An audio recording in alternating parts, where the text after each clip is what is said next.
Good morning. Wrong camera set up again. That's always a good start. Let's have a look, see if we can get rid of that. Oh, for some reason, that's sticking with us. Let me have a look at this very quickly. Just talk amongst yourselves. I can't remember how to do this. There we go. It's that one, I think. Awesome. Right. Okay, we're back. What a fantastic start to the week. Let me have a look, see where we are exactly. I'm trying to put up links and all sorts at the moment. Bear with me. Right, let me try that again. Good morning. How the devil are you doing this fine day? No, really. How are you really doing? Is it really a fine day? As you may be aware, it is our World Mental Health Day today, which is probably why I had a bit of a mental start there. We're also living through troubled times, so times is tough out there. So I really do hope you're okay. If you're not, then stick around. We've got some resources that you might just find useful.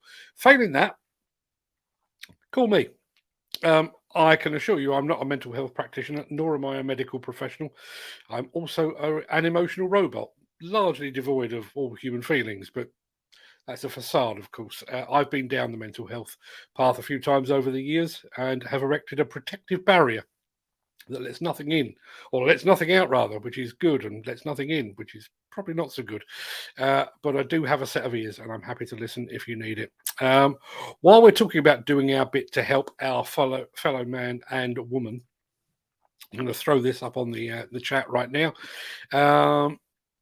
Our mate Dan Cullen, who is a regular here on the show, he's directed me to a GoFundMe page that's been set up to help the families of those hurt or killed in last week's tragic explosion at a petrol station in County Donegal in Ireland.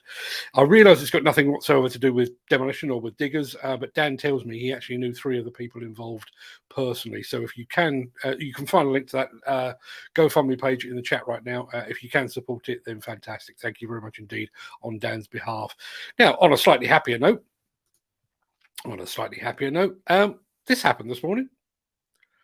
Yeah, we've just picked up our 5,000th subscriber over on YouTube, and I can tell you it's actually gone to 5,020 while I've been talking.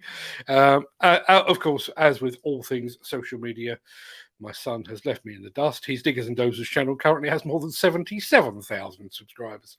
But I'm very happy with my 5,000, at least for now. Now, without further ado, and let me try and regroup a little bit. I'm going to roll the intro, post the question of the day, and get this show on the road.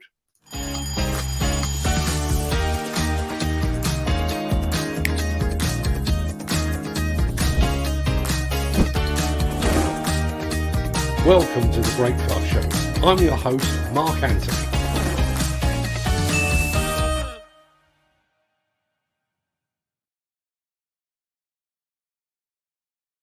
It is Monday, the 10th of October, and as that remarkably persistent guy just said, welcome to the Breakfast Show. I am your host, Mark Anthony. In today's show, we're going to mark World Mental Health Day by asking, is the demolition and construction industry doing enough to combat mental health issues among its ranks? Brown and Mason carry out another epic blast, this time over in the Netherlands. Komatsu is set to unveil a prototype electric wheel loader at Bauma 2022. So we sent our roving robot reporter, Reg, to give us the lowdown on that. We're off to the forest to check out a unique skidder in operation. Plus, we're going behind the scenes with JCB's famous dancing diggers team. And we'll get to all of that in just a second. But first, let's see who among the rich and the shameless will be celebrating a birthday on this day of days. Happy birthday!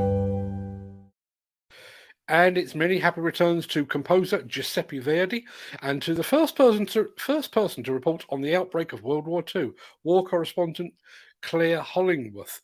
Happy birthday also to motorsport commentator Murray Walker, obscure filmmaker Ed Wood, and to playwright Harold Pinter, to TV's Chris Tarrant, Van Halen frontman David Lee Roth, and to Olympian Matthew Pinson. But far more importantly, a very happy birthday to the man that has provided the soundtrack to my youth, the singer of Ultravox, the co-founder of Visage, the co-writer of Do They Know It's Christmas, and one of the brains behind Live Aid, and the man whose album sits behind me to this very day, which I think you might be able to spot around about there.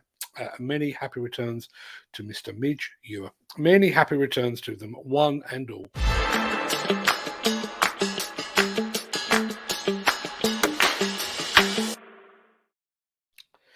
Today marks World Mental Health Day, and you probably didn't need me to tell you that. By now, I would imagine that your social media feeds are filled with pre-prepared posts from demolition and construction companies proclaiming their mental health awareness.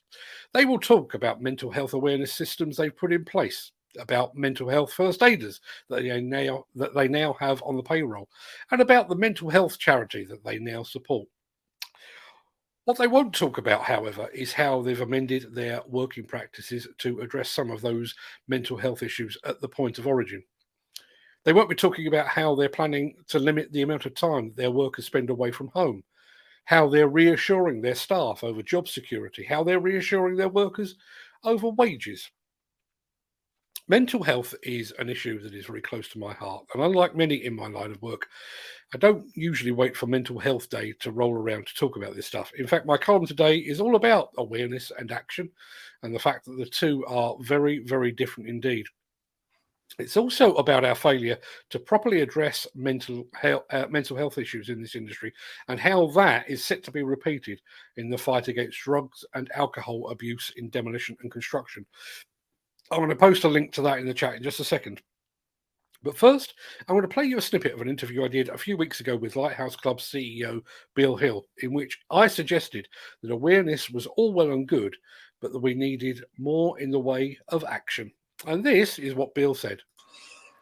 Yeah, I think you're right in saying that, but one kind of leads on to the other. If we've got an awareness program where people go and start making calls and saying what is wrong, and we're finding out what is wrong, it gives us more information and informs what the industry needs to do about making reforms about working practice, or about flexibility, or other elements that they can actually be in control of to change the working environment and culture to help those people. So it is cyclical. I think it does cycle round, one following the other. Is if you build awareness where people can make calls and get support, and those areas who are giving that support take that information and try and address it back to the industry, which is what we try and do, is it will become a cyclical sort of plan, do, check, act sort of type thing, and keep the whole cycle of continuous improvement in this area going. So I think your point is well made, but I think it's part of a circular process. My question of the day is, or was, should I say, when I can find it, is the demolition and construction industry actually addressing the sector's mental health crisis? Lots of answers, and the one I want to pick out is from our friend Dan Cullen. I've never seen any mental health taken up at any site I've been on, which is telling in itself. Now, I'm just going to throw that one up. Always like it when somebody enjoys what I've written. I loved your article. It's important to point out that the booze drug issues are merely a symptom of a deeper problem. Yeah, you're absolutely right. The two of those go hand in hand, which is kind of what I've tried to get across in that article. And just so you know, you can watch the full interview with Bill Hill using a link that I've just posted in the chat. If you've got the time, you can read the article or this week's column on the industry's awareness of drugs and alcohol abuse. That's also in the chat. Far more importantly, if you are struggling mentally, or if any of your friends or colleagues appear to be, I've just posted a link to the Lighthouse Club in the chat. They're doing some fantastic work in this field. So please pass on their details and give them a call. If you miss it this time around, I mean, it's going to stay in the chat anyway, but if you miss it this time around, their advert, which I've given to them free of charge, basically forever, will be coming up in a wee bit too, and you'll be able to see the details there. Since the finance bill came into effect in April, the construction industry has seen a surge of fuel thefts. The rising cost of living has placed an additional risk of theft by employees and contractors, as well as opportunistic thieves. By using diesel dye and placing warnings of its use, you are sending a clear message that this is your fuel.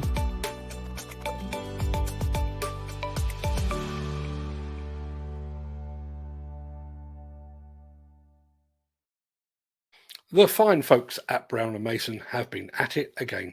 Having almost run out of power stations to implode here in their native UK, the company is now looking further afield, and in this instance, they went to the Netherlands.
few people enjoying that, including Mr. Ken Hatcher, who is watching, I understand today, for the first time on his new iPhone 14. Bet that looked absolutely gorgeous on there. Sorry about this, which probably doesn't.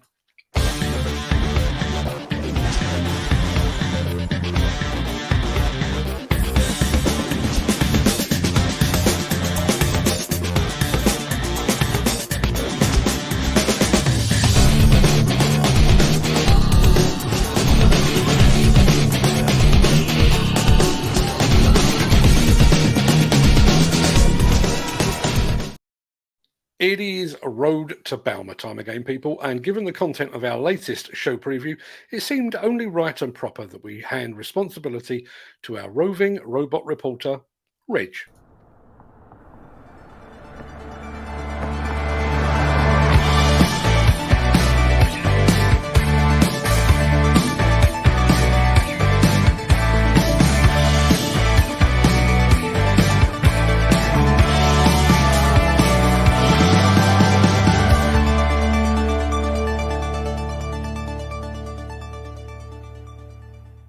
Komatsu will use the Bauma 2022 exhibition to display a prototype for its first fully electric compact wheel loader. Designed and built together with Moog Incorporated, this new connected and automation-ready construction machine is battery-powered and zero emissions and is now ready for joint testing. Moog's intelligent electric system includes an electric traction motor, lift, tilt and steering electric cylinders, power electronics, system control computer, battery, and battery management system. The integrated control system connects and coordinates the actions across the machine, while the all-electric actuators and motors provide the force to the machine's traction and loading system. The integrated nature of the system enables industry-leading system efficiency and controllability. The prototype's intelligent machine electrification system is designed to be connected and automation-ready. The system has the sensing and control capabilities needed for automation, while the integrated software framework comes with built-in tools to coordinate multiple axes of motion and precisely control torque, velocity, position, and force. Both companies plan to jointly test the fully electric loader after Bauma to prove that it can achieve a new level of efficiency, operating time, and comfort. The company's joint test will show that the machine's operating cycle is extended, and, with innovative assist functions, that it provides a fatigue-proof and comfortable environment for the operator to manage the machine and his day.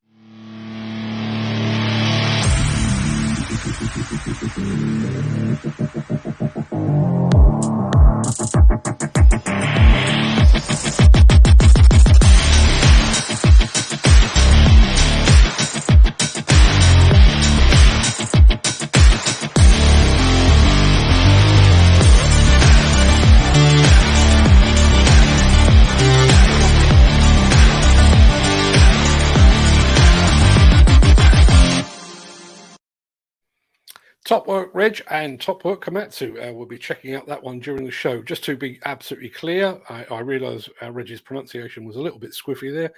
The company that Komatsu have done that with is Moog Incorporated. Not Mock, but Moog. We tried oh so hard, but you just can't tell him.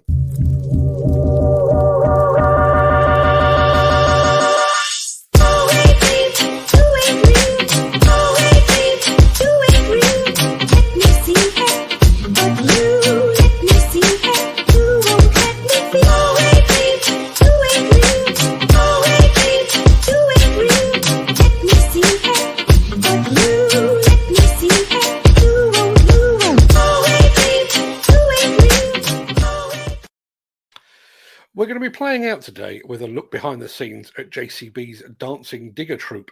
But before we do that, we're going to head to the US of A to check out a highly specialised piece of equipment used in the forestry sector. This is apparently called a clambunk skidder. Who knew?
I still have absolutely no idea how it got its name, but it really is an impressive piece of kit, even if it does look like something they've just borrowed from an old episode of Thunderbirds. The Miller GT series heralds a new era of unrivaled power and cutting-edge intelligent coupler technology, increasing job site safety, machine versatility, and productivity. It's the added versatility that you need at the value you can afford. To find out more, visit millergroundbreaking.com. If you have ever been to any of the major trade exhibitions or county fairs, or if you spent any time on YouTube, where we have 5,000 subscribers, by the way, I'm sure you will have encountered JCB's Dancing Diggers team. I must have seen them dozens of times over the years, and they never, ever fail to impress with their faultless and precision choreography. But have you ever wondered exactly what goes into creating that spectacle? Well, sit back and marvel and take a look at this, because this is an exclusive look behind the scenes.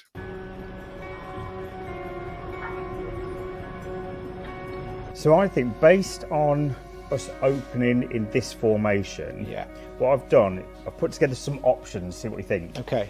My name is Matthew Lucas and I am the team leader and demonstrator for JCB. Definitely that for the beginning. I think that's a really strong formation. Okay. It's just where we move to from there. My name is Ben O'Hara. I work alongside Matt, and so we choreograph the show together. We could take the loadals through and around the back. Yeah, perfect, yeah. If we get this all completed, put it down on a bit of paper, get the team in. Okay, we've just been discussing the routine, what we're going to plan for today. I don't know if you'll realise it's 60 years this time since they started doing the Dancing Diggers. Okay, so we're going to start with the arrow, into the figure of 8, over into the charge, into the wheel.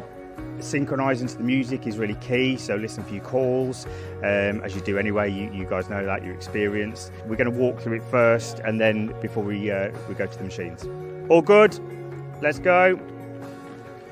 Into position. It's my role to actually call the show, so each of the manoeuvres to make sure the team are in sync.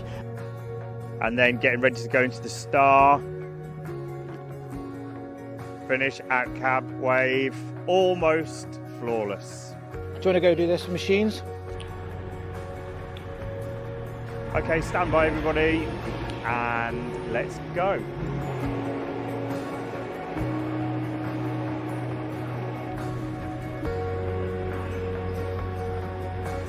And buckets up, go.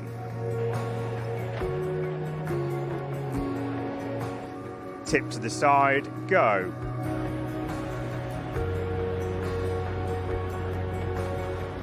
Brilliant, well done everyone, it's good.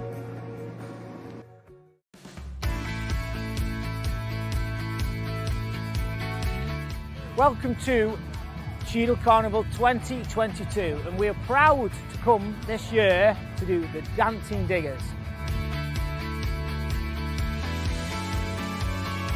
There is 2 real new first-timers. There's a couple of guys who have only been here a short period, but they've been out and travelled overseas, so they've got a bit of a feel for it.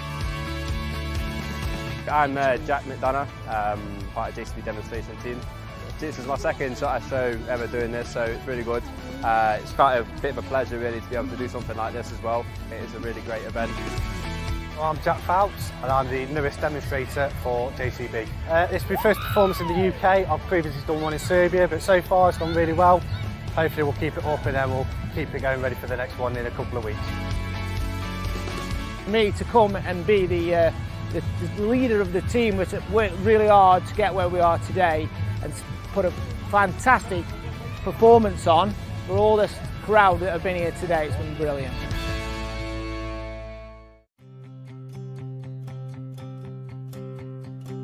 We're at Wootton Estate and we're rehearsing for the family event.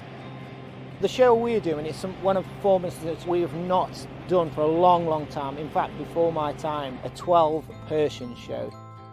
Normally we work with about 6, maybe 8 machines. This time we're working with 12, which makes it all the more exciting, all the more complex. But yeah, it should be an impressive show. We've got some new members of the team and they are getting on exceptionally well. It's tough for them because, you know, when you come into a team of people that are used to working together and we've rehearsed this show before, it's tough, there's a lot of pressure there, but they're picking it up really well. and we're just taking it slowly. That's what the rehearsal process is for. I have no doubts they're going to be up to speed by the day. I'm Georgina Williams. This is my first time performing in the Dancing Diggers, so really enjoying the rehearsals today, getting the routine sort of really stuck into it, getting it in my head, going through it. Ordinarily I'm a test driver, but I've somehow been fortunate enough to get roped into this project, and yeah, really enjoying it. Hopefully by the end of today we've cracked the rehearsals for this week. Hopefully we can get a bit more rehearsals in before the show, which will be on next Saturday.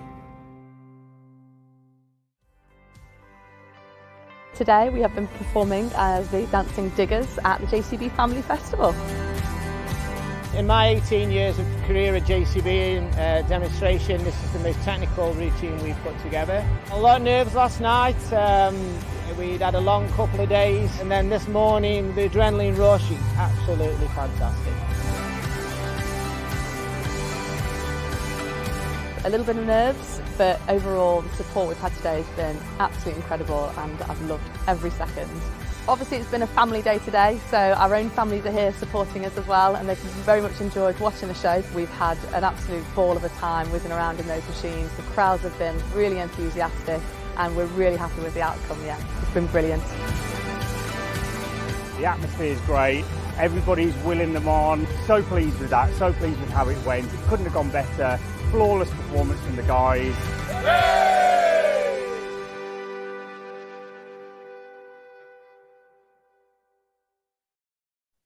Almost as impressive as me back in my dancing days. I never had dancing days. Sorry to interrupt the guy with the funny glasses, but if you're enjoying this video, please hit the like button as it helps our channel. Or, better still, share this video with a friend or a colleague. Thank you. Right, back to Beardy. Right, that pretty much wraps up the main part of this morning's show. I'm going to roll the outro in just a second before leaping gazelle-like over into the chat to see what you're all staying today, or saying today rather. It's been a busy old chat, for good reason, I think. So if you are able, please stick around. If you can't, then please stay safe, look after yourself, your family, your friends and your colleagues. Have a great day, and thanks for watching. But if you do have the time and the inclination, I'll see you on the other side of this.